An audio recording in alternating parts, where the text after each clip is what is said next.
देखिए जी, चावल तैर कर जब पानी के ऊपर आ जाएं तो आप समझ जाएं कि आपके एक कनी चावल उबले हुए तैयार हैं। ये है निशानी एक कनी चावल उबालने की।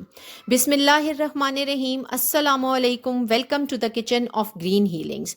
मेरे चैनल की इनफरादियत ये है कि मैं आपके लिए वो रेसिपीज़ लेकर आती हूँ जो टेस्ट में सबसे बेहतरीन होती हैं और टाइम में सबसे कम होती हैं, यानी कि बहुत कम टाइम आपका किचन में लगता है और बहुत ही बेहतरीन और टेस्टी खाना बनाकर आप रेडी कर लेते हैं।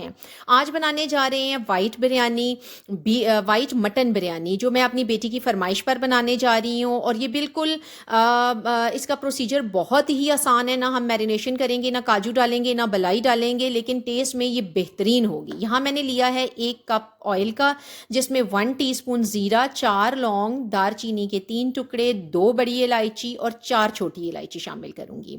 एक बार फिर रिपीट कर लेती हूँ। 1 कप ऑयल में 1 टीस्पून मैंने डाला है ज़ीरे का, 6 लौंग डाले हैं, 3 बड़े टुकड़े दारचीनी के डाले हैं, 2 बड़ी इलायची और 4 छोटी इलायची डाल ली है। हल्का सा इसको कड़कड़ा लेंगे। थोड़ा क्रैकल जब ये कर ले तो हम 2 टेबल स्पून लहसुन का पेस्ट और 2 टेबल स्पून अदरक का पेस्ट शामिल करेंगे। अच्छी सी मिक्सिंग करनी है, बहुत ब्राउन नहीं करेंगे। 2 से 3 मिनट तक हम सिर्फ इसकी भुनाई करेंगे। फिर मैंने 3 मीडियम साइज़ के प्याज कट कर लिए हैं, वो इसमें शामिल कर लेंगे। प्याज को भी हमने बहुत ज़्यादा ब्राउन नहीं करना है, जस्ट हमने उसको पिंकिश कलर देना है, क्योंकि हम चावलों को कलर नहीं देने जा रहे हैं। अब मैं आपको थोड़ा मसाला बता दूं जो आपने बिरयानी के लिए रेडी करना है। 1 टेबल स्पून सूखा धनिया, 1 टेबल स्पून सौंफ, 8 छोटी इलायची, सब्ज़ इलायची जिसे कहते हैं, जावित्री यहाँ पर थोड़ी सी मैंने ले ली है, और एक जायफल लिया है। जायफल आप देख रहे हैं कि मैंने इसका ऊपर का कवर उतार दिया है। आपने जायफल को इस तरीके से लेना है, ऊपर कोई भी चीज़, किसी चीज़ से आप चोट मारेंगे, इसका जो कवर है उसमें क्रैक्स आएंगे, उन क्रैक्स से ये आपने इसको ऊपर से पील कर लेना है और अंदर का हिस्सा आपने इस्तेमाल करना है, छिलका साइड पे कर देना है। 6 से 7 हरी मिर्चें मैंने यहाँ पर ले ली हैं। आप चाहें तो अपने टेस्ट के अकॉर्डिंग मिर्चें इंक्रीज़ कर सकते हैं, बढ़ा लें आप। यहाँ किसी ब्लेंडर में, मिक्सी में या किसी भी चीज़ आपने ग्राइंडिंग करनी है, ठीक है ना। सारे मसाला जात को डालना है। अगर ग्राइंड हो जाए तो ठीक है, वरना आप थोड़ा पानी भी शामिल कर सकते हैं। यहाँ मैंने पानी के बगैर ही इसको ग्राइंड कर लिया है। वापस चलते हैं प्याज की तरफ। प्याज पिंकिश हो चुका है। 1 किलो मटन यहाँ मैंने शामिल कर दिया है, और साथ ही हम जो मसाला अभी हमने ग्राइंड किया है वो यहाँ शामिल कर लेंगे। बेहतर है कि कुकिंग स्टार्ट करने से पहले मसाला बनाकर तैयार कर लें अगर आप, तो आपके लिए कुकिंग का प्रोसीजर बहुत आसान हो जाएगा।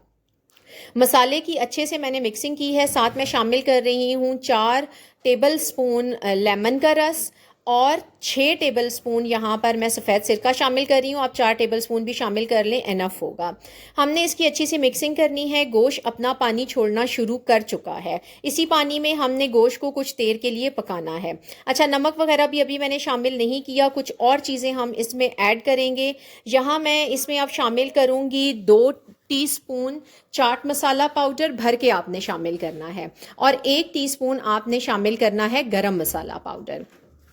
इसके अलावा इनको हमने अच्छे से मिक्स कर लेना है। इसके अलावा हमने इसमें नमक शामिल करना है, 2 टीस्पून। नमक आप नॉर्मल रूटीन से कुछ थोड़ा ज़्यादा रखेंगे, क्योंकि बाद में जब हम इसमें चावलों की मिक्सिंग करेंगे तो इसका टेस्ट जो है वो कम ना हो जाए, इसके स्पाइसेस का टेस्ट। इसलिए यहाँ पर नमक की मिकदार को मैंने थोड़ा नॉर्मल से ज़्यादा रखा है।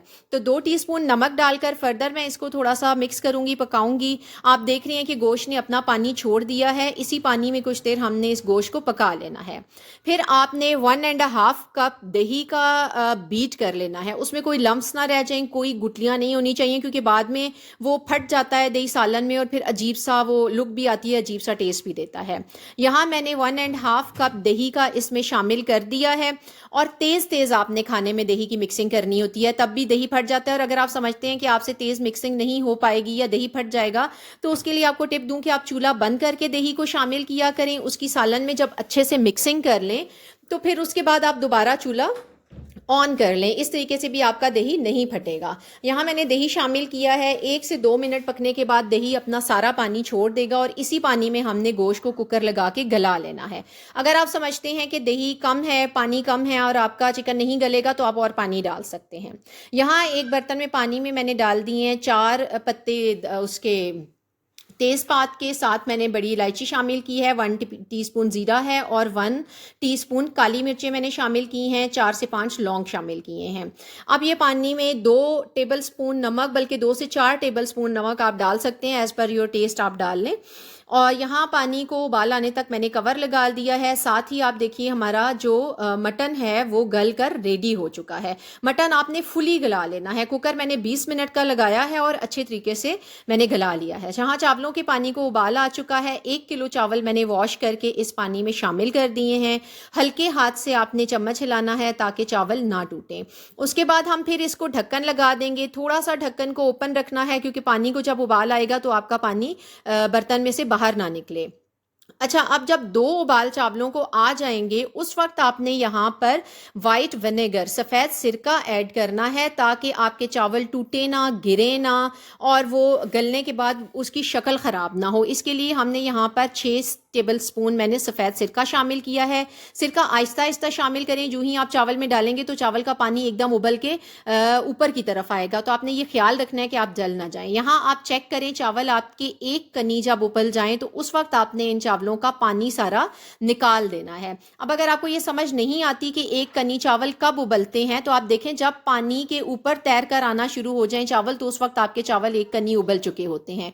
एक कनी का मतलब ये होता है कि बाकी सारा चावल गला हुआ हो, जस्ट सेंटर में से थोड़ा सा कच्चा पाना आ रहा हो। उसमें चावल का पानी निकाल लिया है मैंने। यहाँ पर जो कोरमा मैंने तैयार किया है मटन का, उसी का ऑयल लेकर पेंदे में थोड़ा सा मैंने लगाया है ताकि चावल जो हैं वो तय में ना लगे। ऊपर चावलों की एक लेयर लगाएंगे, फिर उसके ऊपर दोबारा से मैं मटन की एक लेयर लगाऊंगी। उसके साथ ही हम ऊपर स्प्रिंकल करेंगे हरा धनिया, हरा पुदीना, हरी मिर्चें भी आप शामिल कर सकते हैं। यहाँ पर लेमन के स्लाइसेस कट करके उसको तय पे शामिल करें। आप प्याज को ब्राउन करके रख लें, वो भी आप इसकी तय में शामिल करें। ये सारी चीज़ें आपके खाने के टेस्ट को इन्हेंस कर देंगी। फिर यही तरतीब आपकी चलेगी। ऊपर आप पहले एक चावलों की लेयर लगाएं, कोरमे की लगाएं, हरा धनिया, हरा पुदीना, भुना हुआ प्याज जो होता है ब्राउन हुआ हुआ वो डालें, लेमन के स्लाइसेस डालना चाहते हैं वो डालें, हरी मिर्चें डाल सकते हैं। लास्ट में हम चावलों की एक लेयर लगाएंगे और ऊपर जस्ट हम हरा धनिया और हरा पुदीना स्प्रिंकल करेंगे। ढक्कन लगाकर हमने इसको दम लगाना है 20 मिनट का। अगर बर्तन का पेंदा पतला है तो नीचे तवा ज़रूर रखिएगा और ढक्कन के ऊपर हम वेट रख देंगे ताकि दम अच्छे से लग जाए। 20 मिनट के बाद चूल्हा बंद करना है और 10 मिनट तक का इंतज़ार करना है। फिर 10 मिनट के बाद आपने ढक्कन खोलना है तो देखिएगा कि ऐसी आला खुशबू के साथ आपकी बिरयानी रेडी होगी कि आप अपनी ट्रेडिशनल बिरयानी को भूल जाएंगे और फरमाइश पर सब आपसे ये वाली बिरयानी बनाएंगे। अब आपने बड़े हल्के हाथ से जो तहें हमने लगाई थी वो और चावल आपस में मिक्स कर लेने हैं ताकि सारा टेस्ट जो है वो इनका एक जैसा हो जाए। रेसिपी को फॉलो कीजिएगा और बनाकर मुझे ये बताइएगा कि इसका टेस्ट आपको कैसा लगा। नेक्स्ट वीडियो तक के लिए अल्लाह हाफिज़। अपनी राय से कमेंट बॉक्स में ज़रूर बताइएगा कि आपको ये रेसिपी कैसी लगी। Next video